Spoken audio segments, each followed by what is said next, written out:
Hi, everyone. Welcome.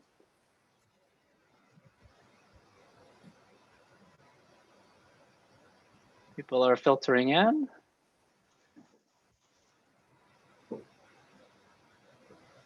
That's great. A lot of attendees, up to 55.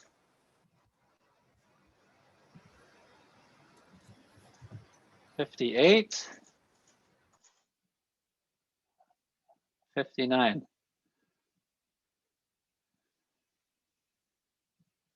We'll wait one more minute. We're at 60 folks. 62.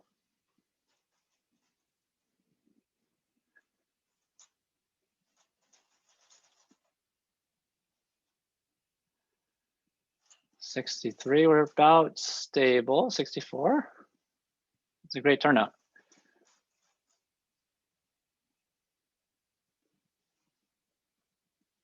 All right, 30 more seconds and we'll get going.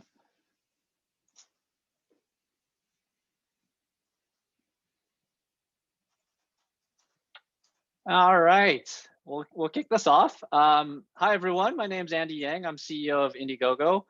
I'm currently in the Bay Area. I've been with Indiegogo now almost 2 years. Super excited.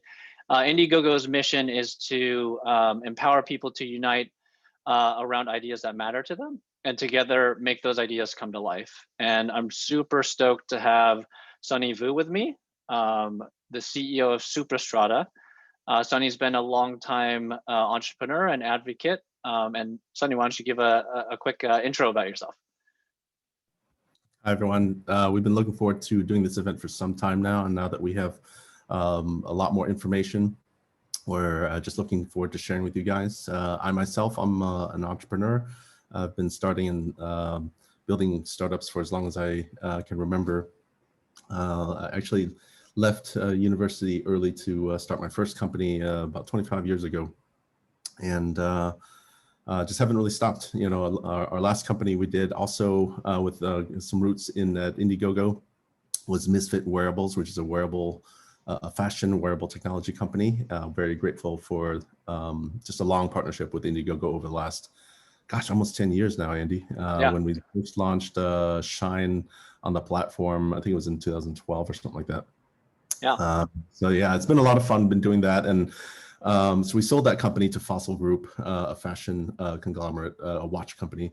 And then that was about 5 years ago. And our family office has been investing in deep tech startups over the last 5 years in connection with a couple of venture capital firms. And invested in over 35 companies, mostly about 70% in climate change reversal, deep tech. And over time, and then eventually we ran this company, ran to Arrivo, a company that we were going to make an investment in. And then we found out that it was an incredible opportunity. So we, in doing carbon fiber 3D printing, and so we decided to join the company. And this is the first time I've actually worked with another person's company, but it's been great. So yeah, awesome. So we're all in with Arrivo. Yeah, no, that's great, and it's great to see the success. And again, thank you for doing this AMA. We're getting some questions, and just encourage everyone to do the Q&A. And just thank you for Sonny. I know there's been a lot of questions and comments, but I wanted to start with a quick demo and overview of the bike frame. And if Sonny, if you want to just kind of show off what's going on, we'd love to see it. Yeah, absolutely. So we printed this frame recently, and I think you guys can see this here. It's I think it was the Aurora color frame that we did. It was one of the premium colors. People really seem to like this, and it's yeah. So this is a fully finished frame. I'm here in Vietnam right now, by the way. If the lighting looks weird, because it's 6 in the morning over here. So yeah, bright and early, but people get up early here, so it's pretty normal. But yeah, so this is yeah, so this is a frame that just came out of our printers. I think last week sometime. Yeah, I'm not sure who's getting that one, but it looks pretty good. It looks pretty sweet. Yeah, the painting took a bit longer than we thought it would take to do, but it's beautiful. It's really looks pretty good. and it's Yeah, pretty like, light, you know. Yeah. yeah, looks amazing. Just quickly, you mentioned that you're in Vietnam. Just wanted to see how your team's doing. I know, with COVID, we're about a year in. I wanted to see, yeah, like how your team's doing, how you guys are. I know you're a globally distributed team, so any team, tips from managing such a diverse and diversely located team? Yeah, well, one of the benefits of being here in Vietnam is that we basically don't have COVID. We've actually never really had it in any, well, there's always been threats of it, but schools, theaters, everything's been open since May last year. Yeah. And so things have been under pretty tight control. So that we've actually been able to make a lot of progress very fast, kind of undeterred. Milpitas, where our Silicon Valley office is, that's another story, obviously, quite heavily affected by COVID. But we kind of lean into each other across the world, and we have an office in Japan as well, and in Amsterdam. And so we all lean into each other, and Vietnam's kind of a strength point right now, just because we've mostly sideswiped this pandemic. Just because of great government control on on the cases and whatnot. Yeah, no, that's great, and I'm glad. Your team's safe, and Vietnam as a country is doing well. Kind of changing gears a bit, like I know you talked a little bit about your family business. Why don't you tell a little bit more about your story, your entrepreneurship journey, and what your kind of family business is up to? Yeah, so we've, like I said, we've been investing in these climate change reversal technologies over the last 5 years, over 35 investments now. We've done it in connection with Founders Fund, GGVC, a couple of just really top Silicon Valley VCs who believe in our mission of using science and technology to make needle-changing moves towards climate change reversal. And we've really, and so material science is one area that we've been in. We've done a lot of stuff in food and biotech for that, but also if materials for industrials. And it's because industrial processing and manufacturing aren't sexy verticals that get a lot of attention, but believe it or not, they contribute a lot to climate change. And so when we ran to a Revo, this is a company that is a materials company, a robotics automation company.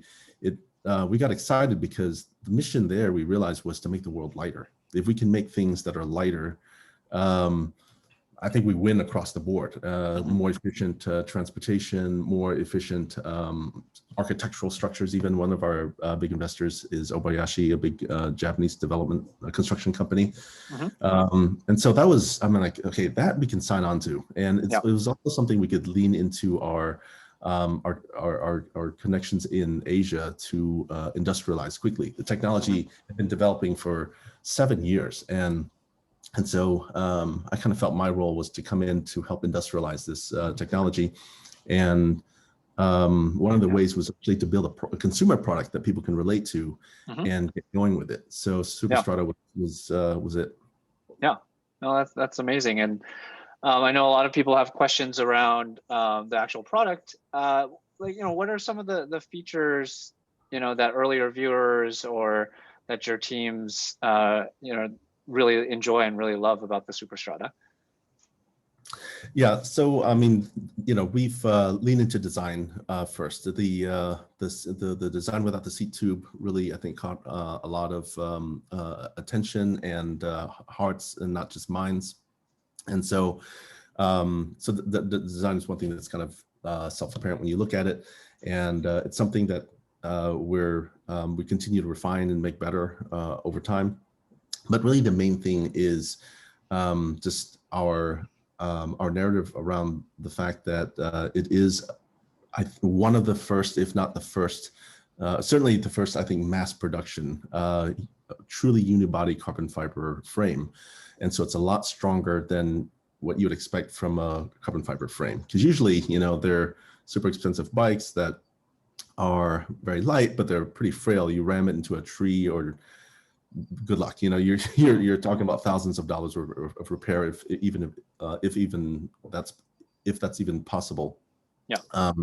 But this frame really is built like a tank. We've really reinforced it with a lot of strong materials, and so the design, the unibody strength, and the fact that it's customized, I think like people have really liked that because each frame really is unique to each person's body and also their writing styles. You know, people have asked about the frame shape in the past, a few people, and it's really because some people want to ride more aggressively than others. So yeah. I mean, definitely the design stood out, and you know, it's super slick. I think, you know, one of the things about crowdfunding is while it's, you know, difficult at times to wait, you know, the participation in developing and helping develop the end product is what a lot of backers are attracted to. Can you talk about like how backers shaped the final product, whether, you know, it was the motor or the seat post, you know, the frame, like how has it evolved given, you know, some of the input? Yeah, no, we've there's been a lot. I don't even know where to start, but we can start with the motor since you mentioned that. It's you know, we had originally spec'd a certain motor. I think it was spec'd for our supplier had told us it was a 40 Newton meter motor in terms of its output. Turned out that it was more like 30, and then we found another one that was actually 50 and better. So we said, okay, let's go with that. And it was something that people had said, look, we really think we need more force. It wasn't actually that many people. It was like 12 people we counted who asked for it. But it was an indicator like, okay, maybe this is something we should look at. And it helped us kind of optimize, you know, made the product better. So we went with that. And see what else. People have asked about lights. We had about 20 or 30 people ask about the lights and said, hey, you know, originally the lights were embedded in the structure and now it's out. And some people actually love it. We've had a number of people say, wow, that's so much better because you can see the lights on the side, like what you see in the Superstrata Solo launch video. And they felt a lot safer about that. And then other people don't want it because they want it to be embedded because, you know, that was the first image they saw in the launch. And so we decided, okay, well, I think for the purposes of safety and compliance, because a number of countries actually require side illumination, so you have to have that. We said, okay, well, if you know, if in order to stay compliant, we need to have the lights like that. But if you just don't like the way it looks, you can always get your own light. And so we added the option of being able to remove the lights. And I don't know, doesn't make everybody happy, but you know, it's at least it's an option now to make more people happy. Yeah, no, I definitely feel like that's the beauty of crowdfunding, and also some of the struggles is, you know, things can change. I know you're working and your team is working overtime, and obviously faced a number of different challenges due to, you know, global supply chain disruptions. I think, you know, the several $1 million question, I think, that are getting peppered in the Q&A is, you know, what's the status? Like, so, you know, the campaign is a little bit late, but, you know, where are we at? I think a lot of the backers have questions on, like, when can we expect delivery? Yeah, no, that's the golden question of many of these campaigns, and we're very sympathetic to it, obviously, and it's at the top of our minds. We originally started trying to print a bunch of bikes, and we realized, you know, we need to really focus on building printers because we can't. We really had not anticipated this much response. We knew we were going to get, you know, hundreds of orders, but we had not thought we figured it might have been possible, but I don't know. I mean, we're not a B2C company. We're industrial and manufacturing technology company, right? Yeah. We hadn't expected thousands of orders, certainly not 4,500 orders. Okay. So we thought, okay, maybe we should really be focusing on accelerating the building out of our print farm, the number of printers. And so that's what we've been focused on. That's made us late for making the frames by, I'd say, in the order of 2 to 4 months, depending on how you count it. Yeah. The plan was to ship bikes starting in December. But what we hadn't anticipated, because we don't, when we started, we didn't know much about bikes, was that there would be this massive a components shortage. And so we've scoured the world to find the components, the group sets for these bikes, and they're just nowhere to be found. We actually call up our friends at the various big bike companies. You won't mention the names, but you know, the big 4 or 5 brands. We know the CEOs of most of those companies, and we pretty much beg them, say, hey, can you, you know, you normally put in an order for 100,000 of these things. Can you make 104,000? And they themselves are facing a shortage, because apparently sales at these companies are up between 250 to 350%. And so they're like, we can't even get the supply. So good luck. So that was it. But we did scour the earth to try to find some stuff, and we actually bought a number of these things at full retail just to make the bikes. That really worked. But so we did eventually come back and get in total 2,000 sets, which is a miracle. I mean, a lot of people just actually didn't believe that we were even to be able to get them. So I think around 700 or 800 sets for premium and elite, 700 and 1,300 of, and then a lot of people had they had what we were able to find were single speed sets. And so so the golden question is as mentioned in the answer to the golden question is June to September is the time frame when we will, you know, get these components in, be able to ship the bikes to people. That's kind of all that. Yeah, definitely.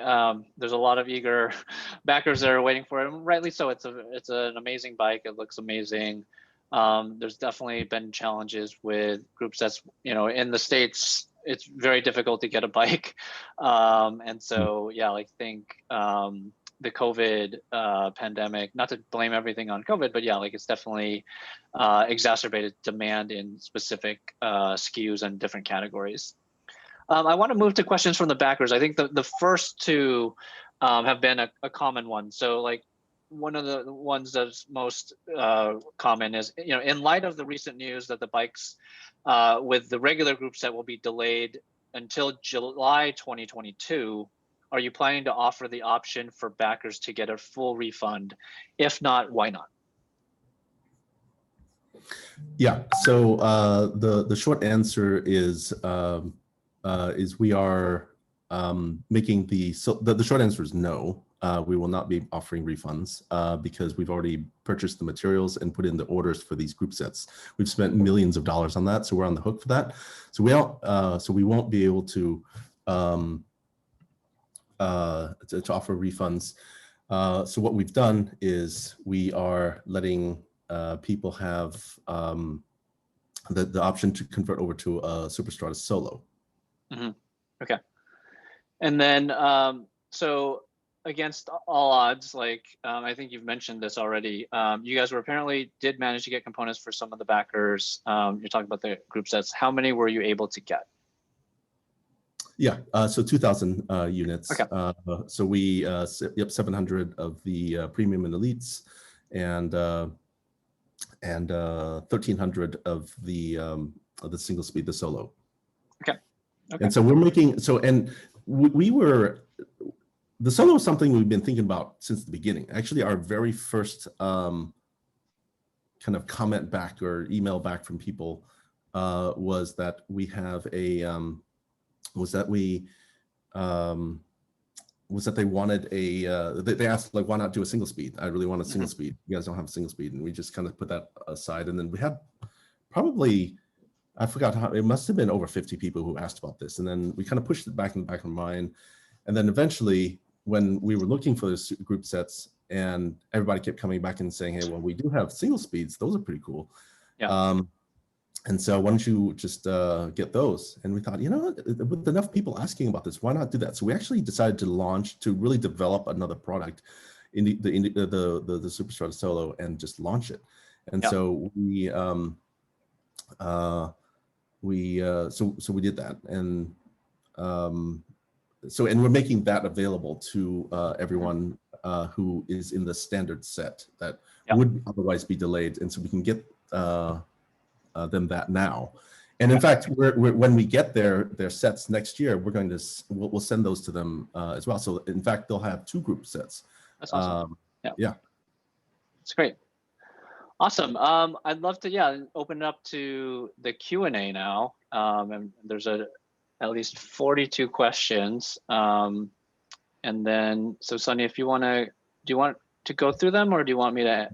Yeah, we can. Yeah, we can just go right through them here. Let's see here. Maybe I'll let's see here.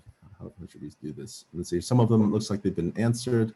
Let's see here. Refund requests. Yeah, it's like I said, we're not issuing a refund because we've already bought your group set. We've actually, some of these frames we've already printed.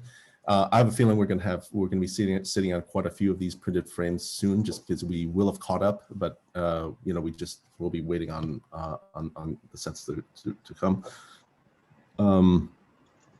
Let's see here. Okay, so I'm going to skip over the refund questions. I have a launch. Okay, so some of these are kind of customer service related questions. So I'll let the Superstrata team kind of answer that if they're specific to their order.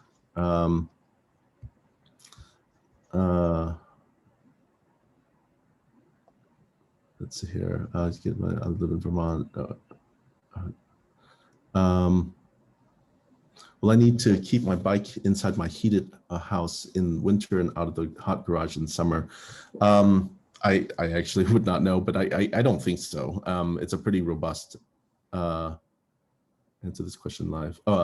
It's a fairly robust bike. So I would take care of it the same way that you take care of any other bike. So I mean, I would recommend keeping it inside, you know, just because it's a pretty expensive item and you want to take good care of it. But it's a pretty, unlike other carbon fiber bikes, it's a pretty tough bike. You know, there's a reason why it weighs as much as it does, is because it's built for toughness, not just because of how much carbon fiber we put into it. Trust me, we'd like to put less if possible, because it costs us a lot of money in terms of print time and material. Yeah. But you know, one of the promises we made with the product is that it would be a really tough bike, and you don't have to. It's not just a showpiece. You know, some of my friends have bikes and they mostly hang it up and show off the bike, but they don't actually ride that much. Yeah. No, it's definitely. I think there's one question from Roger Crost, which is one of the earlier ones. Will there be an issue using the motor with single speed drivetrain? Yeah, no, it's from what I've seen, no, it actually works pretty well. So we're doing all those tests right now, and we're working through that. But yeah, we're pretty confident. It's actually a simpler mechanism, so life is a lot easier. Okay. Yeah. One anonymous attendee: is there a throttle? Throttle, yes, there's a switch on there. Okay. Yeah. And then, have you started the e-bike production yet? Any problems? From Bruce Van Berkom. Have we started the e-bike production yet? Oh, the e-bike production. Yes. Well, we've been printing the frames for them, and so we put in the order for the electronic sub-assemblies, and so it's at different bikes are at different stages of production right now. The main driver on that again is getting the group sets in. So we put in the order for the battery and motor sub-assemblies. We've and then as soon as we have the components, we will put all that together into the frame that we print. I see. Okay. And then a question from Tim Seiler Wagenhals, and I apologize for all the attendees. I'm going to butcher your names. How will the rotor of the brakes be fixed on the frame and on the fork? The connectors are not printed on it. Maybe that's something I can answer offline. I mean, it's more a technical question that I'm, I'll just have a team answer. Okay, sure. A question from Sully Sied. We've seen changes in the bike geometry over time. A recent update mentioned the geometry getting back to what the renders displayed. Was that a result of ongoing testing, getting to the point where you felt comfortable with the original geometry? So in terms of the design updates, One of the things we've done is we try to err on the side of safety. So the original design was what we'd hoped to be able to ship with. And as we entered production and we had to do the ISO testing on just the safety of the frame. And we felt that we need to reinforce the frame to make it stronger on certain parts of it. To make sure we not just pass the ISO test, but pass it with flying colors. Yeah. And so, so what we did was we actually upgraded the frame to make it much tougher. And so what you're seeing is the result of quite a bit of R&D to make it, to make it a lot stronger. We've actually tested our frames to I think over to 700 pounds, and and so it's. Originally, people had asked, can we, a number of people asked, how much weight can the bike support? Yeah. And we were a little squeamish at the time. We set it at 250 pounds. Quite a few people actually, it's like, well, do you have any more, if I'm wearing a big backpack or an uncle who's a little bit larger, heavier than me, but same kind of height, he's going to want to ride it. Yeah. So we said, okay, we need to increase that by quite a bit. Yeah. So, and I remember, especially on, shitty Kickstarters, there's questions around, is not having a seat post even possible? And I think, that's what attracted a lot of people, but then also attracted a lot of scrutiny, quite a few people have asked, why don't you just put in a seat post and or a seat tube? And the answer is, for sure, if we put in a seat tube, it would make our life easier. It would make the frame a heck of a lot lighter and heck of a lot stronger. Without us having to do all these acrobatics around reinforcing the various parts of the frame just to make it that much tougher. Yeah. And but that wouldn't be very Superstrata of us, So the whole point here was a dream around this very design. And show it again? We counted all the design feedback, and it was less than 1.5% who actually felt that they even noticed any changes. So kudos to you to being able to see that. But by and large, most people, have been pretty happy with it and loved and still love the design, love the progress that we've made. Yeah. And so I don't know. It's we're like I said, we're veering towards safety as a top concern. Okay, great. A question from Michael Peterson: are bikes shipping now? If shipping, does this include e-bikes as well as the standard bikes? And roughly how many of each have been shipped, and how quickly are orders now being filled? See here, bikes we've decided to pause shipping actually until June. And so we shipped the first bike in December and another one in January. And then as we looked at our production schedule, we said, there's no way we're going to catch up. We've got to stay focused on making printers. So we went and did and decided to ship, to say, okay, let's focus on making printers, and we have to wait for components anyway. So let's start shipping when we get those components, obviously, and then that'll be June to September. That's the time frame. Okay. A question from Hui Yang: how many 3D printers in total do you have set up? How many are you expecting to have at full production? And how many frames can you print per day per printer? Okay, so we have 6 printers in Milpitas right now. That's our Bay Area office, and 47 printers at varying stages of qualification at our Vietnam facilities. And so so we're and then the plan is to get to 70 machines over the summer. Okay. Each machine takes quite a bit of time to make. They're, but when we were selling machines back in the day when we were doing that, we'd no longer do that. They're $1.4 million machines. So they're pretty sophisticated pieces of equipment.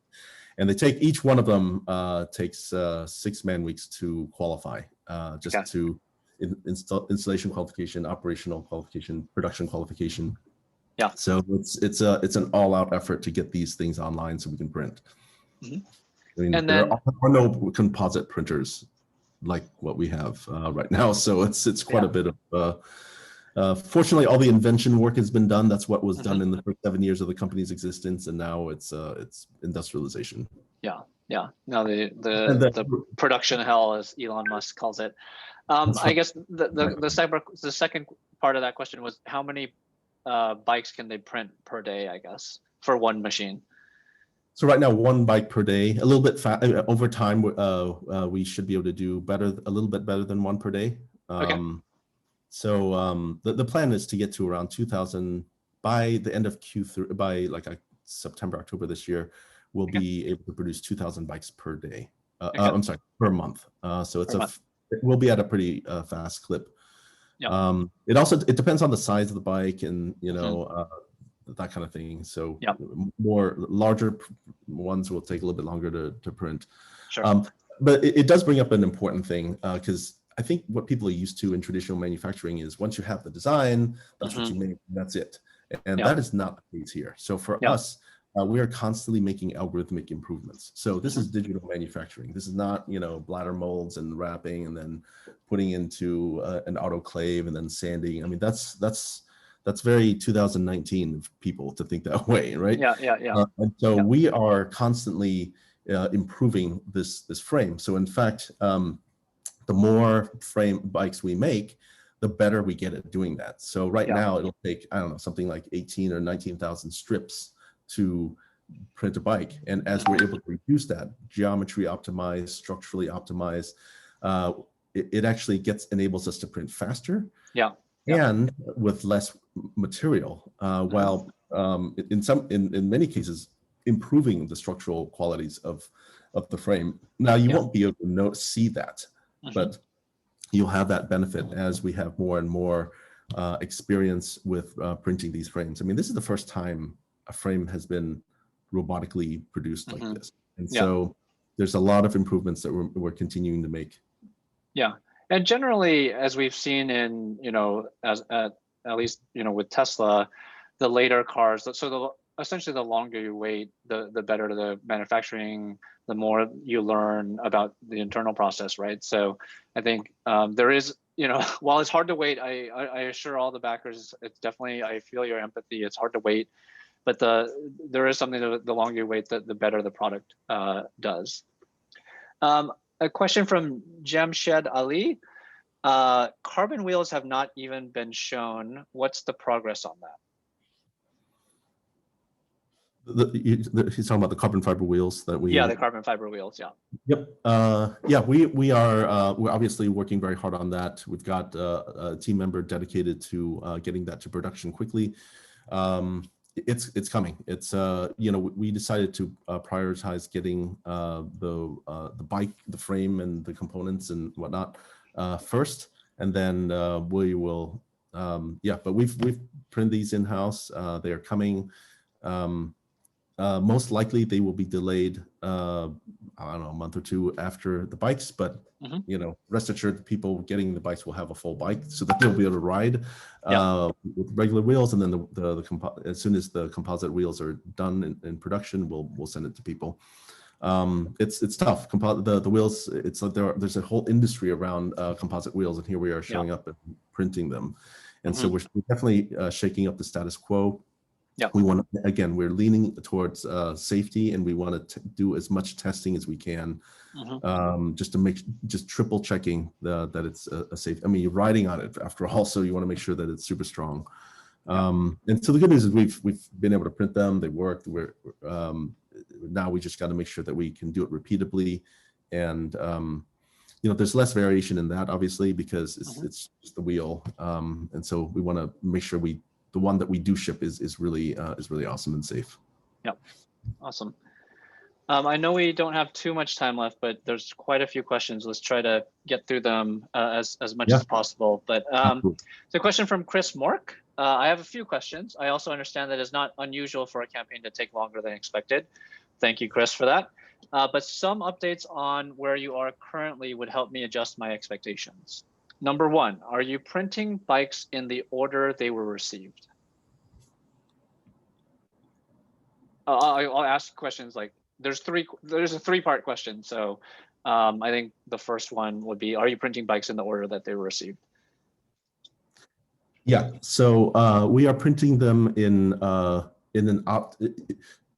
let's see here. We're printing them in an optimal order based on the way they're received. So we will print them in different batches based on size ranges, and then obviously the first ones that were received we'll ship those.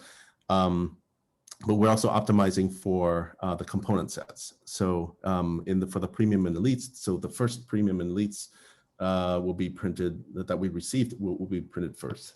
Okay. Yeah, so absolutely we're respecting that order. Mhm. And if for the standards, if the person converted over to, is taking a solo now and then taking the components later, we'll obviously prioritize that as well. Okay. The second part question, I think you've answered this before. How many bikes have you printed? We've printed 107, I believe was the correct answer. Most of those we've had to destructively test in ISO testing. We test the failure, and we have to print different sizes and do ISO testing on that, structural testing on that. Yeah, so a lot, most of that's for test and then we have a number. We've probably have a few dozen that we've printed for production. Honestly, that's just sitting around right now because we're waiting for the components. Yeah, and then that is the third question of yeah, definitely takes some a lot of questions coming at you. How many components parentheses in stock do you have for each bike configuration? Let me see here. So 700 premium and elites, we've received most of those, I believe, and the solos we have hundreds. I don't have the exact number, but that's so yeah. And we're still receiving them, so we don't have the full 2,000 in stock right now, but our suppliers have been sitting on our money for some time now, and they've given us the delivery dates, and those are the earlier term ones. Awesome. Yeah, and we've had to go scour the world for this, and we went to Thailand, to Russia, everywhere to find these. And then, like I said, in many of these cases, we actually bought, 4 or 5 units at a time, full retail just to get it. And so they're coming in together. Like literally every day. There's new orders that we're putting in that we had put in that are coming in. Awesome. Next question is from Douglas Cease. And more of a comment. I have backed more than 50 Indiegogo products, and the majority have been successful, even though delivery dates have been missed. The most important aspect of a new product is to provide frequent status updates in response to inquiries. I have confidence and will wait patiently. So Douglas, on behalf of me and Sonny, just thank you for being an Indiegogo supporter, and we do appreciate your patience. I know there's a lot of backers that are impatient and also upset, but this is also why we're doing this AMA, to provide some sort of transparency and to allow you to ask questions, and also to see Sonny, who's the CEO, just answer these questions in a live format. So we want to be one of the values at Indiegogo is fearlessness. So we wanted to definitely display a sense of courage to answer the tough questions. So thank you for your support, Douglas. Yeah. No, I mean, look, I can empathize just as a backer myself.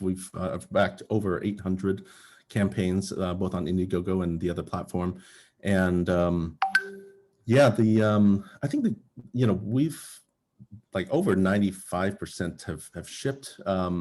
But yeah, over 90% have probably been a large majority have been late. But eventually, a lot of it's started by folks who are new to making hardware or whatever they're working on. We've got the experience of having built a number of hardware companies. So, but this is definitely tough. This is definitely a very high difficulty dive, for what we're doing, because it really is the first. There are no composite printers of this scale that can. Our print volume of a cubic meter. We're using continuous carbon fiber. We're not using chopped fiber. We're not using an FDM process. It's direct energy deposition. It's hard stuff. So, but we are sitting on the shoulders of 7 years of R&D, and we've raised $60 million in venture capital to make this happen. Yeah. And so we've got a lot more riding on this than just bikes. Bikes were just an important part of the birthing of the introduction of this technology. So, like I said, we're grateful for the Indiegogo platform to do this, to be able to come back after almost a decade to do this again. And so I want to just reassure people that we are working as hard as we can to make sure we get your bikes soon. So yeah, it's coming June to September. Awesome. And we have time for basically one more question. And I know there's 52 open questions, so we'll consolidate these questions, and then the Superstrata team can kind of answer them on an offline format. But this one's from Paul Fisher. So how will the Superstrata bike line stay in business for the next year if you are unable to ship the majority of current orders to backers, let alone take new orders? The economics don't make sense for the company to be able to sustain while not taking in new revenue. As a backer, this is concerning because we will never get our bikes for refunds, even after waiting for a year, if the company goes out of business. Oh, a great question. And so the short answer is that you're right. It is not economically viable if we were a bike company to do what we're doing, to buy components at full retail price, take a loss on it, and ship it to you. We would be out of business for every bike we sell. And in fact, I think our bikes were sold at over 50% off, some of them, and so that doesn't make sense either. So a lot of things don't make sense, but we're doing this because we want to introduce our technology to the world. We are not a bike company. We are an advanced manufacturing technology company. We're fairly well backed, and so our business model does not depend on the success of Superstrata from a commercial perspective. We are a business-to-business company, which means we make composite parts for other companies. Now, as a result of the Superstrata campaign, there's been quite a bit of increased interest in what we're doing. So the good news is that a lot of companies are interested in us printing frames for them. If you see some of the big brands starting to introduce 3D printed carbon fiber frames, you'll know where they came from. And we can't make any announcements right now, but there'll be some good stuff coming out early next year in terms of more 3D printed carbon fiber frames. But our top priority right now is getting these bikes done. We're largely I wouldn't say we're there in terms of production yet. We're still got a lot of work to do, but we're there in terms of getting the frames done. We're close to it, in terms of we're almost done getting the printers. We got the frames are getting lighter and stronger, and as we make more and more, after another 100 bikes or so, we're going to be quite stable with much more stable than where we are now, much better than where we are now. And that's part of why we'll be shipping we feel very confident shipping in June, in that June to September timeframe. Awesome. Yeah, so that's so we and we're pretty well funded, so that's not a concern right now. Awesome. No, thanks for taking the time, Sonny. I know this was it's definitely early in Vietnam, but it's super important to have a conversation and have a discussion with the Indiegogo community and the backers that have supported it. And so on behalf of all of us at Indiegogo, thanks, Sonny, for taking the time. And and so again, the Superstrata team will take all the questions, consolidate them, and then also answer them. So thanks for all the attendees. There's lots of spirited questions. Thank you very much for your support and your patience with Indiegogo and Superstrata, and hope you all have a great evening where you are.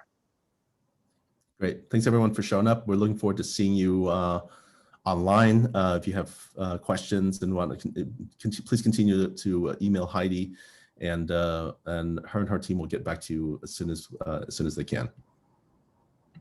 Awesome. Thanks everyone. Okay. Thank you. Sonny.